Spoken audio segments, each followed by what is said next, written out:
When we're talking about classic cocktails, Manhattan is one of the most ordered and most recognizable drink out of all the classic cocktails. Starting in Manhattan in New York City around the 1900s during the Prohibition era, Canadian whiskey and sweet vermouth were only the really two main spirits that were able to get during that time. There wasn't a lot of options, there wasn't a lot of different variables that you could make cocktails with. The Manhattan Club in New York City was one of the originators of it and created what we have now as the Manhattan. So making a Manhattan, starting with a chilled glass, we're going to add our Templeton rye whiskey.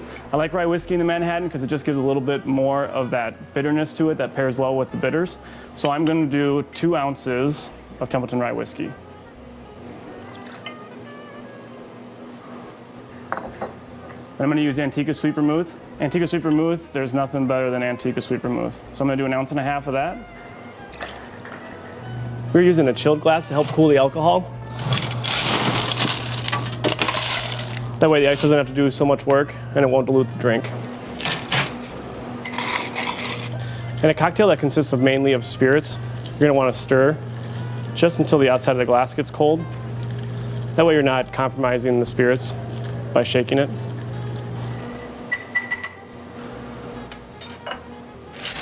Once I'm done, I'm just going to fill a rocks glass full of ice. Strain out the Manhattan.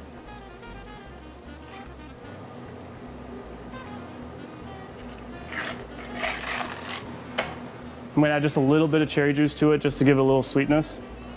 That helps with the rye whiskey too as well. 2 dashes of bitters. Just some aromatics.